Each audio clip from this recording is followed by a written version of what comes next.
That's all. Very good point. Shri Asauddin Owaisi.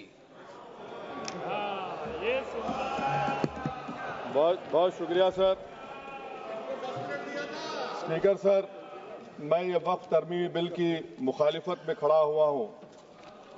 किसी एक शायर ने बड़ा अच्छा कहा था, जब भी ज़मीर और ज़र्फ का सौदा हो दोस्तों, जब भी ज़मीर और ज़र्फ का सौदा हो दोस्तों, कायम रहो हुसैन के इनकार की तरह। सर, ये वक्फ तरमीमी बिल भारत के गयूर मुसलमानों के ईमान पर, इबादत पर एक हमला है। नरेंद्र मोदी की हुकूमत ने इस मुल्क की सबसे बड़ी अक़लियत के खिलाफ एक ऐलान जंग कर दिया, और ये जंग ना सिर्फ मेरे जिस्म पर है, बल्कि मेरी आज़ादी पर, मेरी समाजी और माशी मार्जिनलाइजेशन पर है, मेरी शहरियत पर है, मेरे मदरसे, मस्जिदों, खानखाहों को और दरगाहों को निशाना बनाया जा रहा है। और ये हुकूमत सच्चाई को नहीं बयान कर रही है कि ये तरमीमी बिल से मुसलमानों का तहफ़्फ़ुज़, तरक्की और गुर्बत का खात्मा होगा। ये सरासर झूठ है। सर, अगर आप आइन के आर्टिकल 14 को देखेंगे तो उसमें लिखा हुआ है इक्वल प्रोटेक्शन। अब आप देख लीजिए सर कि हिंदू, सिख और जैन को और बौद्ध को उनके एंडोमेंट में तहफ़्फ़ुज़ मिलेगा, क्योंकि उनका एंडोमेंट बाय यूजर बरकरार है और उनका एडमिनिस्ट्रेशन उनके हाथ में होगा। कि गैर हिंदू या गैर उनके मजहब का आदमी दान भी दे सकता है उनके लिए, और एंडोमेंट बोर्ड का तहफ़्फ़ुज़ भी मिलेगा, क्योंकि उसके ऊपर ओवरराइडिंग क्लॉज अप्लाई नहीं होगा, लिमिटेशन का कानून उस पर अप्लाई नहीं होगा। उसके बरक्स ऑपोजिट आप देख लीजिए, मुस्लिम वक्फ को वक्फ बाय यूजर निकाल दिया गया। एक मुस्लिम वक्फ की जायदाद पर कब्जा होगा, लिमिटेशन लगेगा तो जो एनक्रोचर है, जो खाबिज है, वो रातों रात मालिक बन जाएगा और एक गैर मुस्लिम वक्फ बोर्ड को एडमिनिस्टर करेगा। ये आर्टिकल 14 के इक्वल प्रोटेक्शन का वायलेशन। अब आर्टिकल 14 में सर इक्वालिटी बिफोर लॉ भी है, और उसका कैसा वायलेशन हो रहा है कि कोई आर्बिट्ररी स्टेप नहीं ले सकता और कोई भी ऑफिशियल किसी भी तरीके से गलत आर्बिट्ररी फैसला नहीं लेगा। यहां पर आप एक डेजिग्नेटेड ऑफिसर को रखकर वो फैसला लेगा कि ये जायदाद वक्फ की है, गवर्नमेंट की है। क्या ये प्रिंसिपल्स ऑफ नेचुरलिटी के खिलाफ नहीं है, जिसका तकर्रुर एग्जीक्यूटिव करती है? ये हमारे theory of separation of powers, Bharat के आइन का बेसिक स्ट्रक्चर का हिस्सा है। क्या इसका वायलेशन नहीं है? सर, आर्टिकल 25 का वायलेशन कैसे है कि आप मुसलमानों से वक्फ बाय यूजर छीन रहे हैं और फिर आप कर्ब कर रहे हैं वक्फ वाल औलाद को, मगर वहीं पर दूसरे धर्म के मानने वालों को उनके मजहब पर चलने की पूरी इजाजत है। लफ्ज जो आर्टिकल 25 में इस्तेमाल हुआ सर, वो इक्वली एंटाइटल्ड, यहां पर मुसलमानों के इक्वल एंटाइटल्ड नहीं हो रहा। अभी हम गृह मंत्री का, वजीर दाखिला का यहां पर उनका हमने तकरीर सुनी, यहां पर वो ये कहते हैं, वजीर दाखिला, शायद वो कटमुल्ला की जबान ना कह दें, वजीर दाखिला कहने पर वजीर दाखिला ने अपने बयान में कहा कि बोर्ड और काउंसिल जो होगा वो माने वक्फ इस्लाम से अलग है। सर, अगर ये बात सच है आपकी, तो फिर आपको ये कानून बनाने की जरूरत ही नहीं है। आप एक नॉन स्टैट्यूटरी बॉडी बना दीजिए। ये जो कानून बन रहा है ना सर, ये आर्टिकल 26 इसका सोर्स है, और आर्टिकल 26 जब इसका सोर्स है तो आर्टिकल 26 का ABCD क्या कहता है कि रिलीजियस डिनोमिनेशन को अपने मजहब के अफेयर्स खुद चलाना, मूवेबल इमूवेबल प्रॉपर्टी को लेना और एडमिनिस्टर करना। जब हिंदू धर्म को, बौद्ध धर्म को, सिखों को यह राइट दिया गया है, तो आप कैसे मुसलमानों से छीन रहे हैं? तो यह आर्टिकल 26 का ग्रेव वायलेशन है। तो सर, अब वक्फ बाय यूजर का मामला देखिए, मिनिस्टर साहब ने कहा कि एंक्रोचमेंट हो रहा है, 17,000 एंक्रोचमेंट हुए हैं। तो यही नरेंद्र मोदी की हुकूमत ने 2014 में उस वक्त के मंत्री ने एक waqf properties eviction of unauthorised occupants bill को इंट्रोड्यूस किया। आपने विड्रॉ कर लिया 2024 में उसको। क्यों विड्रॉ किया सर आपने? जब आप मान रहे थे कि एंक्रोचमेंट हो रहा है तो आपने बिल को विड्रॉ कर लिया। अच्छा सर, अब वक्फ बाय यूजर को आपने निकाल दिया, माने कंडीशन क्या लगाए कि अगर उसमें डिस्प्यूट होगा और गवर्नमेंट प्रॉपर्टी होगी। सर, डिस्प्यूट तो है। मिसाल के तौर पर मोहिबुल्लाह साहब जिस मस्जिद के इमाम हैं, पार्लियामेंट के सामने मस्जिद है सर, 123 प्रॉपर्टीज में मस्जिद है, डिस्प्यूट चल रहा है। कल कलेक्टर या डिस्ट्रिक्ट ऑफिसर बोलेगा कि भाई साहब ये गवर्नमेंट प्रॉपर्टी है, स्टिकर लगा दिया जाएगा, मस्जिद बंद, गवर्नमेंट प्रॉपर्टी हो गई, होगी ना सर। अब ये बताइए, आप जब से यहां पर पूरे बीजेपी रूलिंग पार्टी हमको ज्ञान दे रहे हैं कुछ नहीं होगा, कुछ नहीं होगा, मैं दलील के साथ बता रहा हूं आपको। ये मस्जिद दिल्ली गवर्नमेंट बोलती हमारी है, वक्फ दिल्ली वक्फ बोलता हमारी है, तो सर वक्फ बाय यूजर, अगर मैं अपनी गवर्नमेंट के खिलाफ वक्फ बोर्ड वक्फ बाय यूजर इस्तेमाल नहीं करेगा तो क्या है सर। अच्छा, ये अमेंडमेंट जब हो जाएगा तो मुझे कहने दीजिए सर, सिर्फ प्राचीन मंदिरों की हिफाजत होगी, मस्जिदों की नहीं होगी। अब सर आप आ जाइए, अगर डिस्प्यूट मेरा एंशिएंट मॉन्यूमेंट से वक्फ का, एक मिसाल दे रहा हूं, दिल्ली में 172 वक्फ प्रॉपर्टीज एएसआई कंट्रोल में है, मैं तो हार ही गया वो, क्योंकि मेरे पास डॉक्यूमेंट नहीं है। आप कह रहे हैं कि डॉक्यूमेंट चढ़ाओ, अगर मेरा गवर्नमेंट से डिस्प्यूट चल रहा है मैं तो क्लेम ही नहीं कर सकता, क्योंकि आप जज बनेंगे, आप ही फैसला करेंगे, और जब तक आप फैसला नहीं करते वो वक्फ की प्रॉपर्टी नहीं होगी, वो प्रोविजन डाल दिया आपने। अच्छा, अगर मेरा डिस्प्यूट एनक्रोचर से होगा सर, तो एनक्रोचर में तो आपने तो 107 को डिलीट कर दिया, आप रातों रात खाबिज को, एनक्रोचर को मालिक बना रहे हैं। सर मैं ये पूछना चाहता हूं आपके जरिए हुकूमत से, एक मुंबई में एक बहुत बड़े दौलतमंद है, खोजा बरादरी का यतीम खाना था, उन्होंने 2004 या 5 में 22 करोड़ में खरीद लिया। वो केस सुप्रीम कोर्ट में, क्या आप उनको मालिक बनाना चाहती हैं लिमिटेशन एक्ट अप्लाई करके? हमको बताइए, हम जानना चाह रहे हैं। और सच्चर कमेटी ने सर 2007 में कहा कि दिल्ली के 123 प्रॉपर्टीज की मार्केट वैल्यू 6000 करोड़ की। आज हम 2025 में आ गए, क्यों आप उन प्रॉपर्टीज के खिलाफ पड़े हुए? 1976 में उस वक्त के वजीर आजम इंदिरा गांधी लेटर लिखा, इसको आप दे दीजिए, मगर आप उसको मानने को तैयार नहीं है। तो सर और एक जो झूठ फैलाया जा रहा है, management, empowerment, efficient development. Sir this bill takes any management from the hands of Muslims, disempowers the waqf in comparison to any other stakeholder, takes away the efficiency of administration and hampers development. Waqf disempowerment in the name of efficiency, inefficiency is being created. The progress of development from pre-independence till today is sought to be destroyed.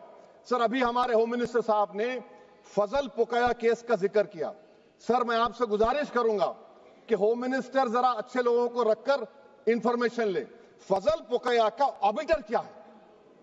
It is obiter, वो ratio डिसेंडेंटाई नहीं है जो आपने कहा है।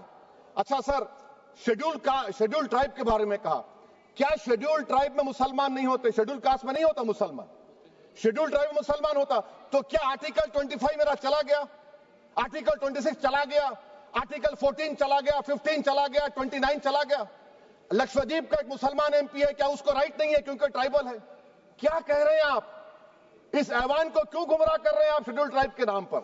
Sir और एक चीज जो आपको बता रहा हूं सर, अब आप जब आर्टिकल 26 से मेरा सोर्स है, तो आप सेंट्रल वक्फ काउंसिल में 22 में से 10-11 आप नॉन मुस्लिम को बना सकते हैं, रिलीजन न्यूट्रल आपने कह दिया, और आप बनाएंगे, क्यों बनाएंगे आप? स्टेट वक्फ बोर्ड में 7 नॉन मुस्लिम होंगे और 4 मुसलमान, क्यों होंगे? क्योंकि आप लॉ में 95 में डायरेक्ट मैनेजमेंट में ले सकते 5 साल के लिए। आप वक्फ बाय यूजर को आप कलेक्टर डिस्ट्रिक्ट ऑफिसर बोलेगा ये वक्फ की प्रॉपर्टी नहीं है, तो वो वक्फ बोर्ड खामोश बैठ जाएगा, कुछ एक्शन ही नहीं लेगा, क्योंकि वो आपके प्यादे हैं। अच्छा, जब आप नॉमिनेट करेंगे सर मैं मोदी गवर्नमेंट के खिलाफ नो कॉन्फिडेंस ला सकता हूं, मगर वक्फ बोर्ड का चेयरमैन जो नॉमिनेट होगा उसके खिलाफ नो कॉन्फिडेंस नहीं ला सकते, हम बिल्कुल नहीं ला सकते। क्या मजाक है बताइए आप? ये डेमोक्रेसी है। नॉमिनेट भी स्टेट गवर्नमेंट करेगी, वो अगर डिक्टेटर बन जाएगा जैसा आज भारत में हो रहा है तो वो भी नहीं हटेगा। कम से कम यहां पर तो इलेक्शन है, वहां पर तो आप 5 साल झेलते रहो उसको। अच्छा सर, अब ये जो क्लॉज 11 और क्लॉज 9 आप 16AA से देखिए, where the qualification of the members of the board has been limited only to 3 categories contained in 14(1)(c). Intention is very clear that the majority is to be packed with non-Muslims. So who will defend my interests, sir? If I cannot depend on the state waqf board, central waqf council, which are going to comprise non-Muslims, this in itself is a clear violation of Article 26, 14 and 15, sir. अच्छा sir, CO पहले 95 act में था कि word मुस्लिम, आपने गायब कर दिया उसको। अरे आखिर क्यों इतनी नफरत है आपके लफ्ज मुसलमान से? अच्छा फिर क्या कह रहे हैं आप कि ये भी आर्टिकल 26 का वायलेशन है। सब जितने हिंदू धर्म के प्रॉपर्टीज है, सिख धर्म के, बौद्ध के हैं और आपके जैन के, वहां पर उन्हीं के मजहब का ऑफिसर होगा। और कहां पर नहीं होगा? वक्फ बोर्ड में। Waqf board is a pure religious institution, इसको समझने की जरूरत है। तो आप ये कर दे रहे हैं सर। अच्छा सर आप देखिए, अब आप आ जाइए ये ट्राइब्यूनल पर। मुझे समझ में नहीं आया सर कि हमारे होम मिनिस्टर वजीर दाखिला ने क्या कह दिया कि 2013 का जो कानून है वो नहीं बनता तो हम नहीं लेके आते। मैं बड़े अदब के साथ उनसे पूछना चाह रहा हूं कि क्या उस वक्त राजनाथ सिंह साहब, अडवाणी साहब, हमारी लेट सुषमा स्वराज, ये बड़े बड़े नेता यहां बैठे थे? आपने यूनानिमस उस कानून को पास करवा दिया। कीर्ति आजाद थे उस वक्त, अब यहां बैठे हैं वो टीएमसी में। तो क्या आप गलत थे या वो गलत थे? हमको बता दीजिए, आप बता दीजिए। क्योंकि अगर अडवाणी आपके लिए बहुत बड़ा नेता है, मेरे लिए नहीं हो सकते, आपके लिए आपने पद्मश्री दिया उनको।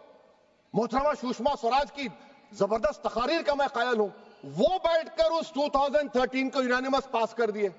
मुझे कंफ्यूजन है कि क्या अमित शाह, नरेंद्र मोदी बड़े हैं या अडवाणी बड़े हैं? आपके लिए आप तय कर लीजिए। अच्छा सर, आपके tribunal sir, railway Clements tribunal, NGT tribunal, income tax, वैसे 14-15 ट्राइब्यूनल, हिंदू एंडोमेंट का ट्राइब्यूनल, सबका अपील नहीं होती, रिव्यू होता है। गृह मंत्री सरकार कह रही है कि नहीं रोक दिए, रोक लगा। कैसे रोक लगाते हैं? रिव्यू और अपील में तो फर्क होता है ना सर।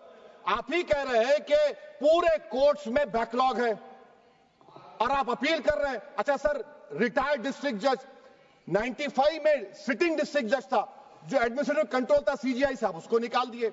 अच्छा सर, अब आप अभी हमारे मंत्री साहब ने कहा trust, sir Shri Sai Baba trust 2004, वो ये कहता है जो ऑफिसर उसमें काम करता है उसको साई बाबा का डिवोटी होने चाहिए और उसको डिक्लेरेशन लिख के देना पड़ेगा। यहां पर हो रहा तो यहां पर क्यों नहीं हो रहा? अच्छा सर, आप फिर देख लीजिए, ये आपका हो गया सर। हाँ, अब अमित शाह साहब ने सेक्शन 2A के बारे में कहा और उन्होंने इस बात का इकरार कर लिया कि दाऊदी बोहरा के लिए यह बनाया गया है। मगर मैं आपके जरिए से गवर्नमेंट से पूछना चाह रहा हूं, आपने तो उस प्रोवाइजो में दाऊदी बोहरा का नाम ही नहीं लिखा। आपने उनको भी थैंक यू कर दिया, उनका नाम क्यों नहीं लिखा आपने? और सर, और गवर्नमेंट क्या कर रही है? आप मुस्लिम समाज में जो बेकार किस्म के लोग हैं उनको एक रास्ता बना रहे हैं, एग्जिट दिखा रहे हैं कि तुम्हें वक्त से बचना है तो तुम्हें ट्रस्ट बना लो। ये क्या कर रहे हैं सर आप? कम से कम उन दाऊदी बोहरा को आप दे देते। अच्छा sir, clause 3V section 36 clause 18 देख लीजिए। Oral Waqf, oral appointment has sought to be discontinued even though it is recognized practice in Islam. Muslim personal law is recognized oral waqf and 1937 Shariat Application Act. Sir आप clause 39 पर आ जाइए। 5 साल के लिए मुसलमान। मैं किरण रिजिजू से पूछना चाहता हूं, सर दाढ़ी रखे तो मुसलमान प्रैक्टिसिंग है या क्लीन शेव आपकी तरह है? तो बताइए हमको, प्रैक्टिसिंग क्या होगा? अच्छा, किसी को पकड़ के मॉब लिंच कर दिया और बोले कि JSR का नारा लगाया, और वो JSR का नारा लगाया तो क्या मुसलमान रहेगा? नहीं रहेगा। या फिर देश के प्रधानमंत्री ने कहा था कपड़े देखकर पहचानो, तो क्या कपड़े देखकर आप कह देंगे? अच्छा, अगर कोई क्रिश्चियन हिंदू धर्म कबूल करता है तो क्या वो मंदिर को नहीं दे सकता प्रॉपर्टी? फिर भारत के संविधान में आर्टिकल 300 क्यों है सर? राइट टू इक्वालिटी क्यों है? फ्रीडम ऑफ रिलीजन क्यों है? 5 साल कहां से लाएंगे? अच्छा सर, और एक चीज मैं आपको बोल के खत्म कर दूंगा सर।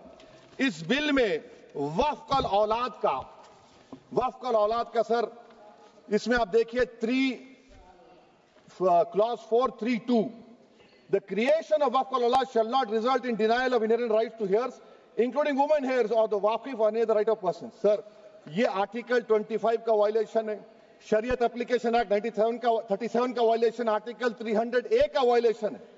अच्छा, हिंदू धर्म में सेल्फ एक्वायर्ड प्रॉपर्टी को एक हिंदू, अब उसके फर्ज के 2 बच्चे हैं, वो एक को अपनी पूरी दौलत दे सकता है, कोई रोक टोक नहीं है। वो कहेगा नहीं मैं घर के बच्चों को नहीं दूंगा, मोहल्ले के गरीब को दे दूंगा, वो भी कोई रोक टोक नहीं है। वहां पर आपको बच्चों की फिक्र नहीं है। जब मैं अपनी प्रॉपर्टी को अल्लाह को मालिक बनाकर दे रहा हूं, आप कह रहे बच्चियों की फिक्र नहीं है। इतनी मोहब्बत आप बिल्किस बानो से दिखा देते तो आपके लिए दुआएं देती आपके लिए। तो सर आप दूसरी बात आप देख लीजिए सर, आखिरी बात कहकर मैं अपनी बात को मुकम्मल कर रहा हूं सर। नहीं खैर मैं मुकम्मल कर रहा हूं, स्पीकर साहब बहुत टाइम दे दिए। सर आप देखिए इसमें अमित शाह साहब बोले कि इतनी प्रॉपर्टीज का कब्जा हुआ, चोरी हुई, ये हुआ। सर क्लास 2652A सेक्शन, अगर कोई प्रॉपर्टी बेचता है 2 साल की सजा थी, आपने क्या कर दिया, उसको 6 महीने कर दिया। नॉन बेलेबल था, आपने बेलेबल कर दिया। सेक्शन 40 की बात करते हैं, सेक्शन 40 में सर हमको जो ज्वाइंट वर्किंग कमेटी का जो नोट्स दिए, उसमें मिनिस्ट्री ऑफ माइनॉरिटी अफेयर्स ने कहा कि 30 साल में 515 केसेस सेक्शन 40 के और सिर्फ 8 लोग कोर्ट को गए। वक्फ यूजर का कानून तेलंगाना आंध्रा में है, सेक्शन 40 का कानून तमिलनाडु 63 है, आंध्र प्रदेश में 43 है। और सर आप डायरेक्शन दे रहे हैं, अच्छा क्लॉज 4218B देखिए सर, आप रूल बना रहे हैं, कोऑपरेटिव फेडरलिज्म के खिलाफ है, इतना रूल बना रहे हैं। और आखिर में सर मैं आपको बताना चाह रहा हूं स्पीकर साहब, ये बिल का मकसद सिर्फ मुसलमानों को जलील और रुस्वा करना है, मुसलमानों को दूसरे दर्जे का शहरी बनाने का इनका मकसद है। सर अगर आप हिस्ट्री को पढ़ेंगे तो महात्मा गांधी उस वक्त के व्हाइट अफ्रीका में सफेद फार्म अफ्रीका के कानून को महात्मा गांधी ने कहा था कि ये मेरा कॉन्शियंस इसको मानता नहीं है, मैं इस कानून को कबूल नहीं करता हूं। तो महात्मा गांधी ने क्या किया, उन्होंने उस कानून को फाड़ दिया। तो मैं गांधी की तरह इस कानून को फाड़ता हूं, ये अनकॉन्स्टिट्यूशनल है सर। इस देश में झगड़े पैदा करने का काम बीजेपी करना चाहती है मस्जिद और मंदिर के नाम पर, इसीलिए मैं इसका कंडेम करता हूं। और मैं आपसे गुजारिश करता हूं कि मैंने अपने 10 अमेंडमेंट दी है, आप इसको कबूल करिए सर, मुझे बोलने का मौका दीजिए और उस पर डिवीजन का मैं डिमांड भी करूंगा। Thank you sir.